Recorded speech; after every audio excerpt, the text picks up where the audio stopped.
A volta do filho pródigo. A história de um retorno para casa. Henry Nouwen. Editoras Paulinas. Ao meu pai, Laurent Jean Merin Nouwen, pelos seus 90 anos. A história de dois filhos de seu pai. Havia um homem que tinha 2 filhos. O mais jovem disse ao pai: Pai, dá-me a parte da herança que me cabe. E o pai dividiu os bens entre eles. Poucos dias depois, ajuntando todos os seus haveres, o filho mais jovem partiu para uma região longínqua e ali dissipou sua herança numa vida devassa. E gastou tudo. Sobreveio àquela região uma grande fome e ele começou a passar privações. Foi então empregar-se com um dos homens daquela região, que o mandou para seus campos cuidar dos porcos. Ele queria matar a fome com as bolotas que os porcos comiam, mas ninguém lhe as dava. E caindo em si disse: Quantos empregados de meu pai têm pão com fartura, e eu aqui morrendo de fome? Vou-me embora, procurar o meu pai e dizer-lhe: Pai, pequei contra o céu e contra ti. Já não sou mais digno de ser chamado teu filho. Trata-me como um dos teus empregados. Partiu então e foi ao encontro de seu pai. Ele estava ainda longe quando seu pai o viu. Encheu-se de compaixão, correu e lançou-se-lhe ao pescoço, cobrindo-o de beijos. O filho então disse-lhe: Pai, pequei contra o céu e contra ti. Já não sou digno de ser chamado teu filho. Mas o pai disse aos seus servos: Ide depressa, trazei a melhor túnica e revesti-o com ela. Ponde-lhe um anel no dedo e sandálias nos pés. Trazei o novilho cevado e matai-o. Comamos e festejamos, pois este meu filho estava morto e tornou a viver. Estava perdido e foi encontrado. E começaram a festejar. Seu filho mais velho estava no campo. Quando voltava, já perto de casa, ouviu músicas e danças. Chamando um servo, perguntou-lhe o que estava acontecendo. Este lhe disse: É teu irmão que voltou, e teu pai matou o novilho cevado, porque o recuperou com saúde. Então ele ficou com muita raiva e não queria entrar. Seu pai saiu para suplicar-lhe. Ele, porém, respondeu a seu pai: Há tantos anos que te sirvo, e jamais transgredi um só dos teus mandamentos, e nunca me deste um cabrito para festejar com meus amigos. Contudo veio esse teu filho que devorou teus bens com prostitutas, e para ele matas o novilho cevado. Mas o pai lhe disse: Filho, tu estás sempre comigo, e tudo o que é meu é teu. Mas era preciso que festejássemos e nos alegrássemos, pois esse teu irmão estava morto e tornou a viver. Ele estava perdido e foi encontrado. Prólogo. Encontro com uma pintura. O pôster. O encontro, aparentemente sem importância, de um pôster mostrando detalhes de A Volta do Filho Pródigo, de Rembrandt, foi o que fez surgir uma longa aventura espiritual, que me fez reavaliar minha vocação e me deu um novo alento para vivê-la.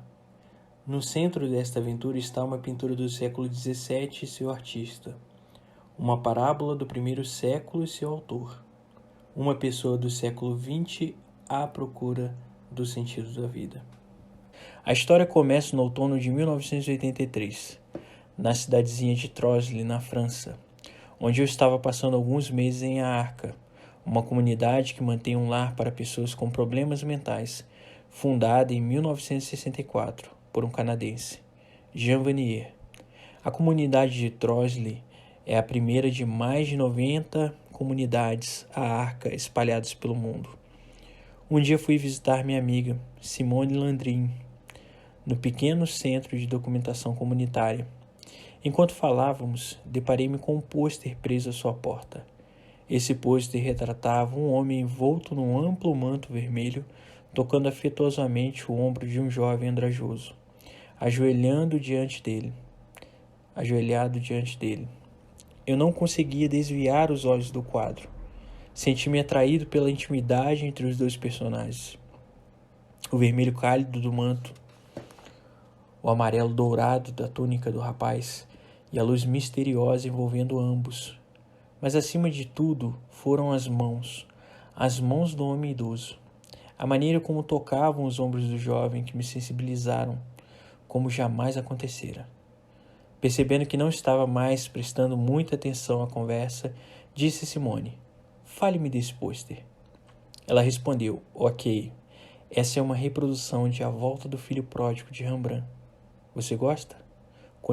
Continuei olhando e finalmente gaguejei. "É bonito. Mais do que isso, dá-me vontade de chorar e rir ao mesmo tempo. Não sei dizer o que sinto quando o contemplo, mas me toca profundamente." Simone retrucou: "Talvez você devesse ter seu próprio exemplar. Pode comprá-lo em Paris." "Sim," respondi. "Preciso ter uma cópia." Quando vi o quadro pela primeira vez, eu havia justamente concluído uma viagem de 6 semanas fazendo palestras nos Estados Unidos e convocando comunidades cristãs a fazer tudo o que estivesse ao seu alcance com o fim de deter a violência e evitar a guerra na América Central. Sentia-me tão cansado que mal podia andar. Sentia-me angustiado, só, inquieto e muito carente.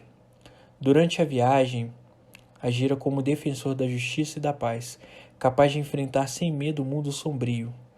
Concluída a jornada, sentia-me como uma criança enfraquecida, que quer se aninhar no colo da mãe e chorar.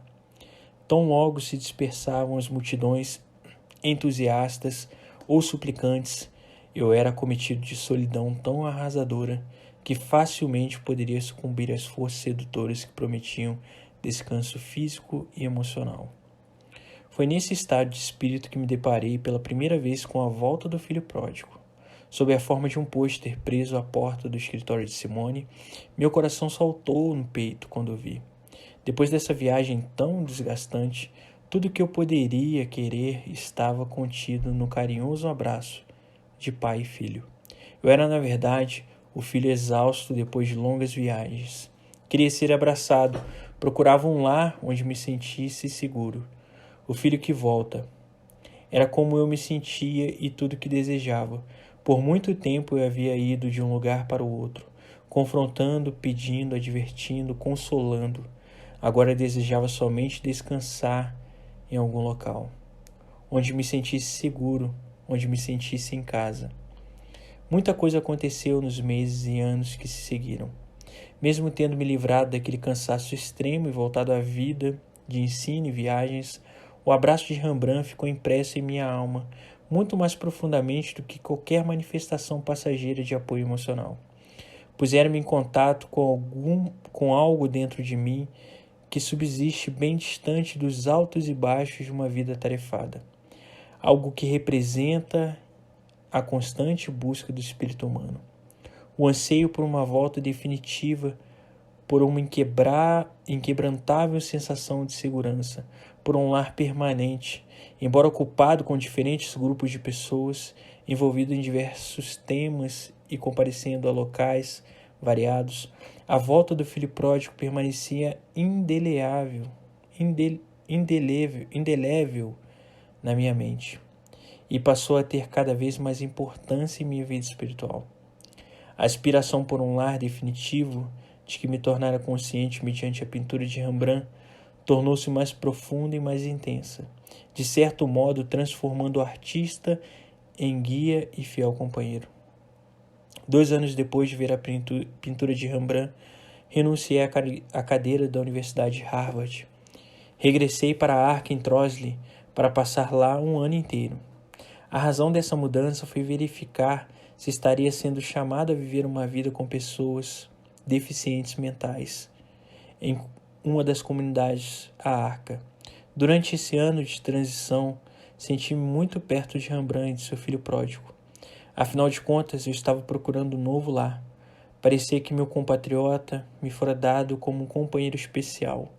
Antes que terminasse o ano, decidi fazer de a Arca o meu lar, ingressando na comunidade O Amanhecer em Toronto.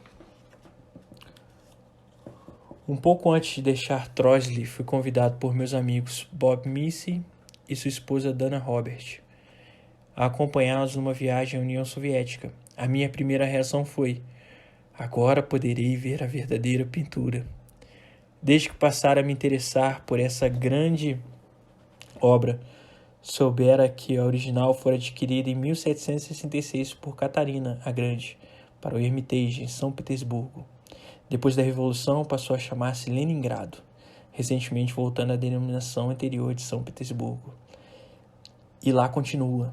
Eu nunca sonhara que tão logo teria a chance de ver o quadro, apesar de estar ansioso para conhecer de perto um país que havia tão fortemente influenciado meus pensamentos, emoções e sentimentos durante grande parte da minha vida. Isso se tornou quase irrelevante se comparado à oportunidade de sentar diante do quadro e contemplar a pintura que me mostrava o mais profundo do meu coração. Desde o momento de minha partida, eu sabia que a minha decisão de me ligar à Arca de maneira definitiva e minha visita à União Soviética estavam intimamente ligados. O elo, eu tinha certeza, era o filho pródigo de Rembrandt. De certa maneira, senti que ver essa pintura me possibilitaria entrar no mistério da volta ao lar de uma forma que ainda não tinha acontecido. Retornar de uma cansativa viagem de palestras para um lugar seguro havia sido uma volta ao lar. Deixar o mundo de professores e alunos para viver numa comunidade de homens e mulheres deficientes mentais me fizera sentir como voltar para casa. Encontrar pessoas de um país que se separaram do resto do mundo por muros e fronteiras fortemente guardados, isso também foi, à sua maneira, um jeito de regressar a casa.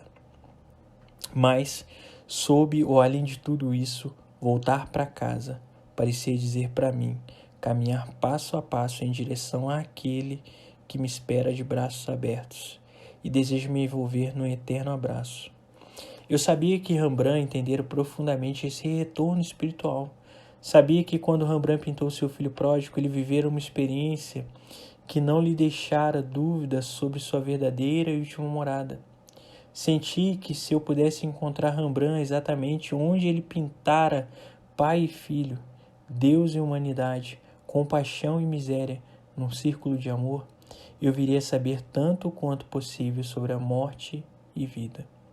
Também tive esperança de que, mediante a obra-prima de Rembrandt, chegaria um dia a ser capaz de expressar o que eu mais gostaria de dizer sobre o amor. Estar em São Petersburgo é uma coisa, ter a oportunidade de refletir sossegadamente sobre o filho pródigo no Hermitage é inteiramente diferente. Quando vi a longa fila de gente esperando para entrar no museu, fiquei preocupado, imaginando como e por quanto tempo poderia ver o que tanto desejara. Minha preocupação, entretanto, logo desapareceu. Nossa excursão oficialmente acabou em São Petersburgo e diversas pessoas do grupo voltaram às suas cidades. A mãe de Bob, Suzanne Massey, que estava na União Soviética durante a nossa viagem, convidou-nos para passar alguns dias com ela. Suzanne, especialista em arte e cultura russas, e seu livro The Land of the Fairy Bird me ajudara bastante a me preparar para a viagem. Perguntei a Suzanne, como devo fazer para me aproximar do filho pródigo? Ela respondeu, não se preocupe, Henry. Vou providenciar para que você tenha todo o tempo que queira e necessite junto à sua obra favorita. No segundo dia de nossa estada em São Petersburgo, Suzanne me deu um número de telefone e disse, este é o número do escritório de Alexei Brentsev. Ele é um grande amigo meu. Telefone para ele e ele ajudará a chegar ao seu filho pródigo. Telefonei imediatamente e fiquei surpreso ao ouvir Alexei no inglês cordial e com um leve sotaque prometer me encontrar na porta lateral, longe da entrada dos turistas. Sábado, 26 de junho de 1986, às 14h30, fui ao Hermitage. Caminhei ao longo do rio Neva, passando pela entrada principal, e encontrei a porta que Alexei me indicara. Entrei e alguém sentado atrás de uma mesa grande permitiu que usasse o telefone interno para chamar Alexei. Depois de alguns minutos ele apareceu e me recebeu com muita gentileza. Levou-me através de corredores esplêndidos e imponentes escadas a um lugar fora do percurso habitualmente feito pelos turistas. Era uma sala comprida de teto alto e parecia um ateliê de um velho artista. Os quadros estavam empilhados por toda parte. No centro havia mesas grandes e cadeiras cobertas de papéis e toda sorte de objetos. Quando nos sentamos por alguns minutos, logo se tornou evidente que Alexei era o responsável pelo departamento de restauração do museu. Com muita cordialidade e claro interesse na minha vontade de passar algum tempo com a pintura de Rembrandt, ele me ofereceu toda a ajuda necessária. Levou-me depois diretamente ao filho pródigo. Disse ao guarda para não me molestar e me deixou. Então lá estava eu, olhando para o quadro que estivera na minha mente e no meu coração há aproximadamente 3 anos. Estava deslumbrado diante de sua majestosa beleza, seu tamanho maior do que o natural, seus vermelhos intensos, marrons e amarelos, seus recessos sombreados e limiares luzidos, mas acima de tudo o abraço do pai e filho, cheio de luz, e as 4 misteriosas testemunhas. Tudo isso me atingiu com uma intensidade maior do que poderia pensar. Houve momentos em que me ocorrera que a verdadeira pintura poderia me desapontar. Aconteceu o oposto. Sua grandiosidade e esplendor fizeram com que tudo ficasse para trás, me cativasse por completo. Vir aqui foi realmente uma volta ao lar. Enquanto muitos grupos de turistas com seus respectivos guias chegavam e partiam, sucedendo-se rapidamente, sentei numa das cadeiras de veludo vermelho defronte do quadro e fiquei olhando. Agora estava diante da obra original. Não somente o pai abraçando seu filho de volta a casa, mas também o filho mais velho, 3 outros personagens. É uma obra grande em óleo sobre tela, medindo 2,5 metros de altura por 1,8 metros de largura.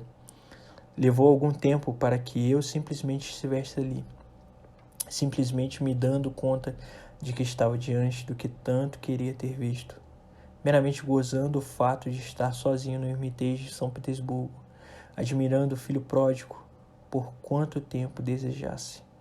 A pintura estava muito bem exposta, numa parede que recebia de uma janela próxima farta luz natural num ângulo de 80 graus. De onde estava, notei que a luz se intensificava à medida que a tarde caía. Há 4 horas o sol cobria a pintura com um novo brilho, e as figuras mais atrás, que pareciam somente esboços nas primeiras horas, pareciam sair de seus cantos escuros. Com o entardecer, a luz do sol se tornava anelada e vibrante. O abraço do pai e filho tornou-se mais vigoroso e envolvente, e os espectadores mais diretamente participantes neste misterioso encontro de reconciliação, perdão e cura interior. Gradativamente compreendi que havia tantas pinturas do filho pródigo quanto as alterações na luminosidade, e por algum tempo permaneci como que encantado com a graciosa dança da natureza e arte. Sem que me desse conta, mais de 2 horas haviam se passado, quando Alexei reapareceu. Com um sorriso compreensivo, numa atitude de apoio, sugeriu que eu estava precisando de uma pausa e me convidou para um café. Conduziu-me através dos esplêndidos corredores do museu, que era em grande parte o antigo palácio de inverno dos czares, até o local de trabalho onde havia estado anteriormente.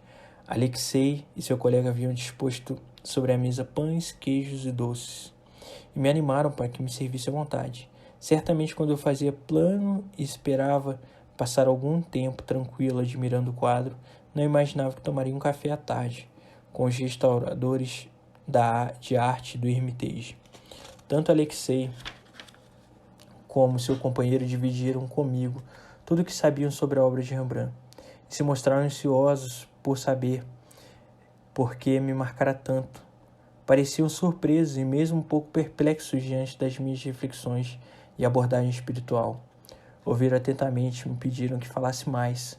Depois do café, voltei ao quadro por mais de 1 hora, até que o segurança e a faxineira me disseram claramente que o museu estava fechado e que eu já estivera lá há bastante tempo. 4 dias mais tarde, voltei para mais uma visita. Nessa ocasião, algo divertido aconteceu, algo que não posso deixar de relatar. Por causa do ângulo com que o sol de manhã atingira a pintura, o verniz empregado refletia um brilho perturbador. Peguei então uma das poltronas de veludo vermelho e mudei-a para um lugar de modo que esse brilho não interferisse e eu pudesse ver nitidamente os personagens no quadro. Logo que o segurança, um rapaz sério de boné e vestimento militar, viu o que eu estava fazendo, ficou muito irritado com minha ousadia em pegar a cadeira e mudá-la de lugar. Caminhando na minha direção, mandou numa efusão de palavreado russo e de gestos universalmente aceitos que eu colocasse a cadeira no seu lugar. Em resposta, apontei-lhe o sol e a tela, tentando explicar por que mudar a cadeira. Meus esforços foram em vão. Coloquei a cadeira de volta no seu lugar e me sentei no chão. Isso o perturbou ainda mais. Depois de mais algumas tentativas para conquistar a sua simpatia, ele disse que me sentasse no aquecedor debaixo da janela, de onde eu teria uma boa visão. Entretanto, o primeiro guia a circular por ali com um grupo grande dirigiu-se a mim e, falando com severidade, mandou-me sair de onde estava e voltar às cadeiras de veludo. Depois disso, o guarda ficou nervoso com o guia e lhe informou, numa profusão de palavras e gestos, que fora ele que me deixara sentar sobre o aquecedor. O guia não se satisfez, mas decidiu voltar sua atenção aos turistas, que estavam contemplando Rembrandt e questionando o tamanho dos personagens. Alguns minutos mais tarde, Alexei veio ver como eu estava. Imediatamente o guarda se aproximou dele e estava, obviamente, tentando explicar o que acontecera. Mas a discussão durou tanto tempo que fiquei preocupado com o rumo que as coisas tomariam. Então, repentinamente, Alexei saiu. Por um momento, me senti culpado de ter causado tanto transtorno e receei ter aborrecido Alexei. Entretanto, 10 minutos depois, ele voltou carregando uma poltrona grande, estofada, de veludo vermelho e com pernas douradas. Tudo para mim. Com um largo sorriso, colocou a cadeira de frente ao quadro e pediu que me sentasse. Alexei, o guarda e eu, todos sorrimos. Eu tinha minha própria poltrona e ninguém mais se opunha. De repente, tudo parecia bastante cômico.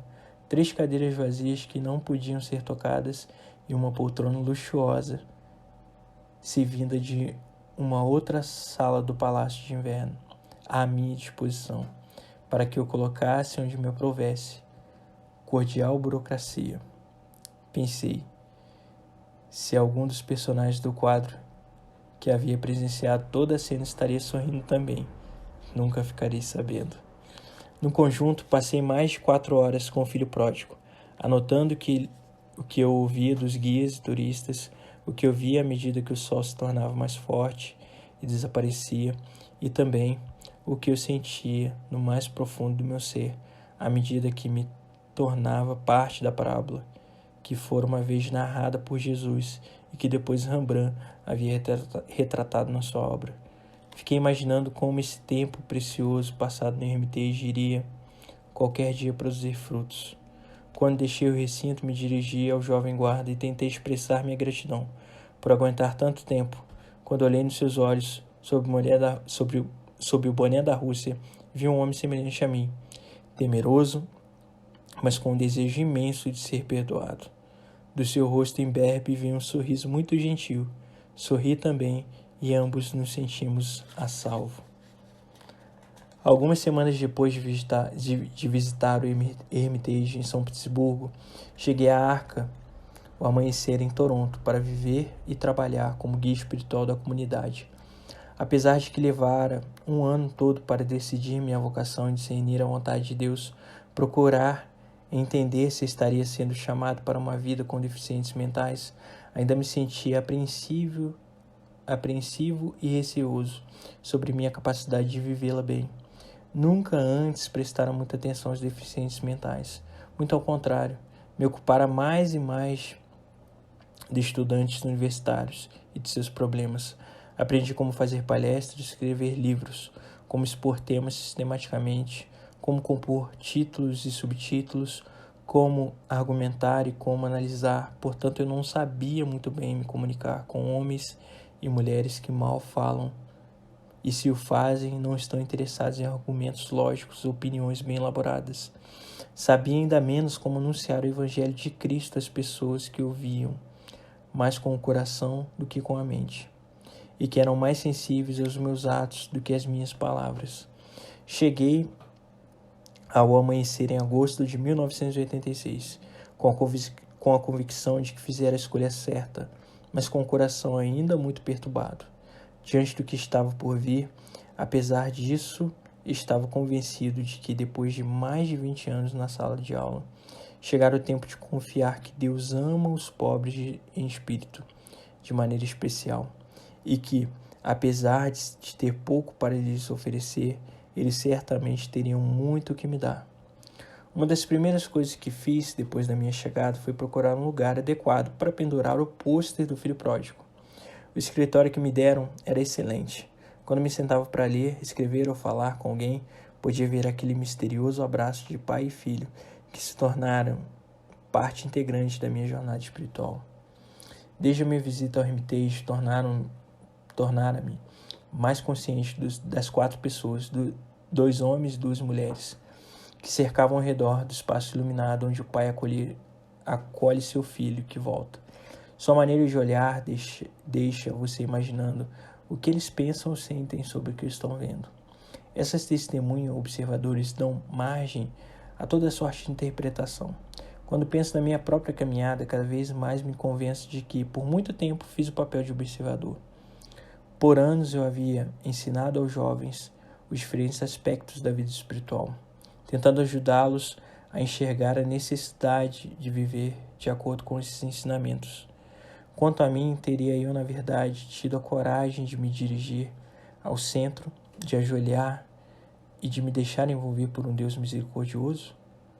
O simples fato de ser capaz de expressar uma opinião, enunciar um argumento, defender um ponto de vista, elucidar um parecer, me dera, e ainda me dá, uma sensação de controle. Em geral, sinto-me muito mais seguro quando consigo controlar uma situação não definida do que quando me submeto ao desenrolar dos acontecimentos. Certamente houve muitas horas de oração, muitos dias e meses de retiro e inúmeras palestras com diretores espirituais, mas eu nunca abandonara o papel de observador. Apesar de que a vida toda desejara estar no interior olhando para fora. Não obstante, continuamente voltava à posição de um estranho olhando para dentro. Algumas vezes este olhar para dentro era de curiosidade, outras de ciúme ou de ansiedade, e às vezes até um olhar afetuoso. Mas deixar a posição um tanto cômoda de observador e crítico parecia um grande salto no território totalmente desconhecido. Desejava tanto manter certo controle sobre minha caminhada espiritual, continuar capaz de prever pelo menos parte do resultado, que renunciar à posição tranquila de observador, pela incerteza do filho que volta parecia quase impossível. Formar estudantes, transmitir a eles as muitas explicações dadas ao longo dos séculos das palavras e atos de Jesus, indicar-lhes os diversos caminhos espirituais que as pessoas percorreram no passado, se parecera bastante com tomar a atitude de um dos 4 personagens que circundam o abraço divino. As 2 mulheres em pé atrás do pai, em posições diferentes. O homem sentado olhando no vazio, sem vislumbrar ninguém, e o jovem alto em pé ereto, em atitude crítica diante do que se passa num plano à sua frente. São todas maneiras de não se envolver diretamente. A indiferença, curiosidade, devaneio e observação atenta, a olhares fixos, contemplativos, vigilantes e calmos, a diferentes posturas na retaguarda. Encostado a um arco de braços cruzados, de mãos entrelaçadas. Cada uma dessas atitudes reservada ou manifesta me são bem familiares. Algumas são mais confortáveis do que outras, mas todas são maneiras de não se envolver. Optar por mudar, não mais lecionando a estudantes universitários e passando a viver com deficientes mentais, era, pelo menos para mim, um passo em direção ao plano em que o pai abraça o filho ajoelhado. É o local iluminado, o paradeiro da verdade e do amor. É o lugar onde tanto desejo estar, mais do qual tenho tanto receio. Aí encontrarei tudo o que procuro, tudo o que desejei ter, tudo o que poderei precisar mas também é nesse estágio que devo renunciar a tudo aquilo que ainda me apego. É o lugar que me faz compreender que verdadeiramente aceitar amor, perdão e cura é muitas vezes mais difícil do que concedê-los. É o estágio que se situa além de conquistar, merecer e obter recompensa. É o lugar de entrega e confiança absolutas. Logo depois de chegar ao amanhecer, Linda, uma bonita jovem portadora de síndrome de Down, pôs seus braços em volta do meu pescoço e me disse: "Bem-vindo." Ela age da mesma maneira com todos os recém-chegados, e sempre que faz isso é com plena convicção e amor. Mas como eu receber um tal abraço? Linda nunca havia me encontrado, não sabia dos meus antecedentes antes de chegar ao amanhecer. Jamais conheceu o meu lado sombrio, nem pudera visualizar os aspectos menos favoráveis. Ela nunca lera nenhum dos meus livros, nunca me ouvira pregar, ou sequer havia tido uma conversa comigo. Então deveria eu simplesmente sorrir, dirigir-me a ela com carinho e continuar como se nada tivesse acontecido? Ou Linda estava ali, naquele mesmo plano, dizendo com seu gesto: "Venha, não seja tão tímido. Seu pai também quer abraçá-lo." Parece que cada vez, seja com a saudação de Linda, o aperto de mão de Bill, o sorriso de Gregory, o silêncio de Adam ou as palavras de Raymond, tenho que fazer uma escolha entre explicar esses gestos ou simplesmente aceitá-los como convites para subir mais alto, chegar mais perto. Estes anos em um amanhecer não têm sido fáceis. Tem havido muita luta íntima e sofrimento mental, emocional e espiritual. Nada, absolutamente nada, dava a impressão de que tivesse atingido o objetivo. Entretanto, a mudança de Harvard para Arca representava uma pequena mudança de posição de observador para a de participante, de árbitro para o de pecador contrito, de pregar o amor a ser querido como filho bem amado. Não suspeitava quão difícil seria a jornada. Não sabia quão profundamente enraizada a resistência que havia em mim e como seria angustiante encarar a verdade, cair de joelhos e deixar que as lágrimas escorressem livremente. Eu não fazia ideia de como seria difícil participar efetivamente do grande acontecimento que o quadro de Rembrandt retrata. Cada pequeno passo em direção ao centro me parecia uma solicitação impossível, um pedido para que eu deixasse de lado essa vontade de estar no controle, de que abdicasse mais uma vez da inclinação de fazer prognósticos, de mais uma vez sucumbir ao medo de ignorar a que tudo isso levaria, e a me entregar ao amor que não conhece limites. Entretanto, sabia que nunca seria capaz de viver o grande mandamento do amor sem que eu mesmo fosse amado incondicionalmente. A distância entre ensinar e aceitar eu mesmo o amor evidenciou-se muito mais longa do que eu imaginara. A visão. Muito do que acontecera desde que cheguei ao amanhecer está escrito em diários e anotações, mas do jeito que está, pouco pode ser partilhado com outros. As palavras são muito cruas, intensas, entre aspas, carregadas e sem floreios. Agora chegou o tempo em que é possível olhar para trás, para esses anos de turbulência, e descrever de maneira objetiva, a ponto a que toda essa luta me conduziu. Ainda não sou bastante dependente para deixar que o abraço do Pai me envolva completamente. De muitas maneiras estou ainda me dirigindo ao centro. Estou ainda como filho pródigo, viajando, preparando falas, imaginando como será quando chegar à casa do Pai. Mas estou certamente no caminho para casa. Deixei o país longínquo e vim para sentir a proximidade do amor. Estou, portanto, pronto a partilhar da minha história.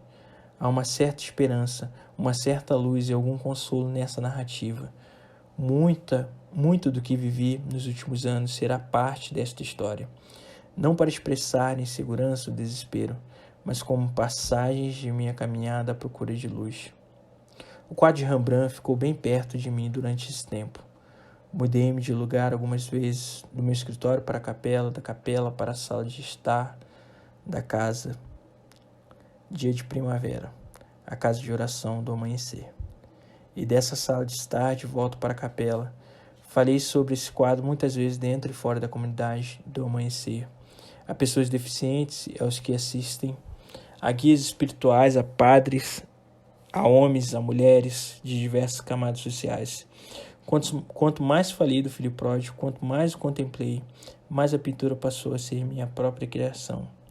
A obra que contém não somente o cerne da história que Deus deseja me contar, mas também traduz todo o sentido daquilo que eu quero dizer a Deus e a seu povo. Todo o evangelho está ali, toda a minha vida está ali, todas as vidas dos meus amigos. A obra se tornou uma passagem misteriosa por meio da qual posso entrar no reino de Deus. É como se for um portão largo que me permite passar para o outro lado da vida e de lá contemplar uma variedade singular de pessoas e fatos que compõem meu dia a dia.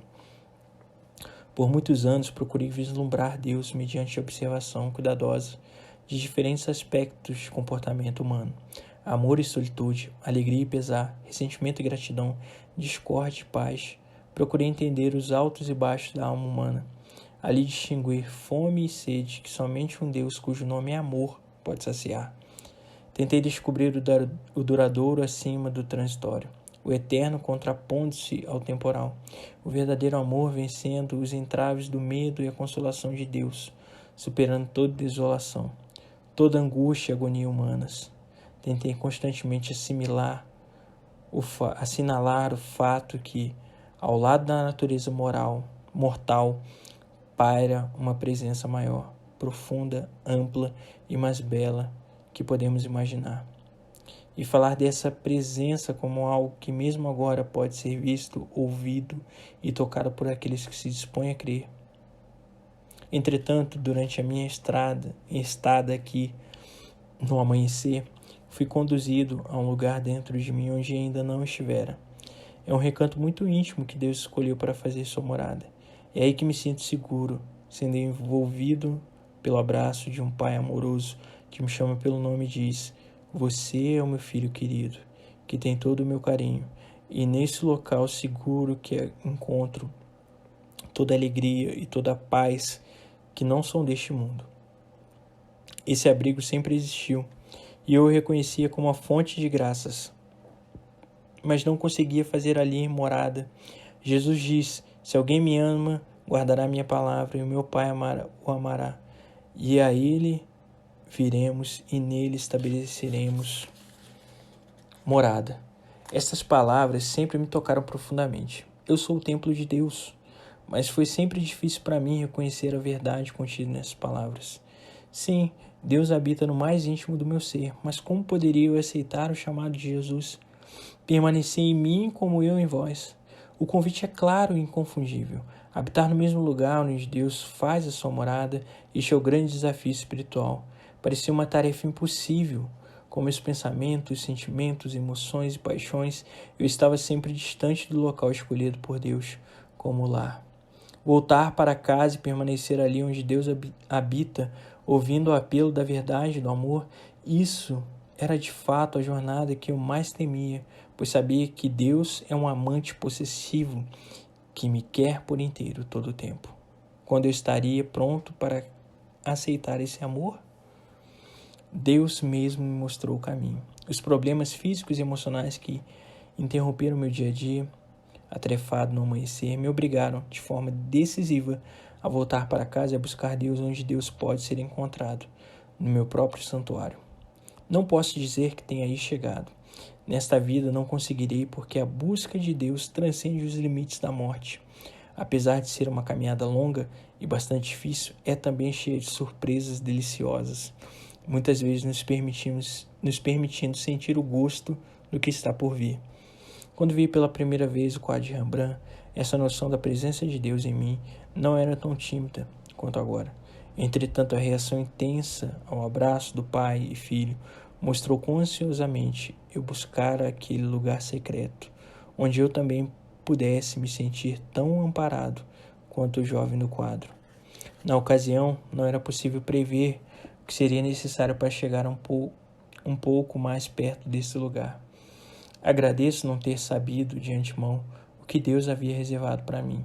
Agradeço também, pois com o sofrimento Algo de novo se abriu dentro de mim. Tenho uma vocação diferente agora. É o desejo de falar e escrever dessa abertura dentro de situações na minha vida e na de outros, também certa. Devo me ajoelhar diante do Pai, colocar os ouvidos no seu peito e ouvir sem interrupção os batimentos do coração de Deus. Somente então posso expressar com cautela e suavidade o que ouço. Sei agora que devo falar da eternidade no cotidiano, da alegria duradoura na realidade passageira de nossa breve existência nesse mundo, da casa do amor na casa do medo, da presença de Deus nas dimensões humanas.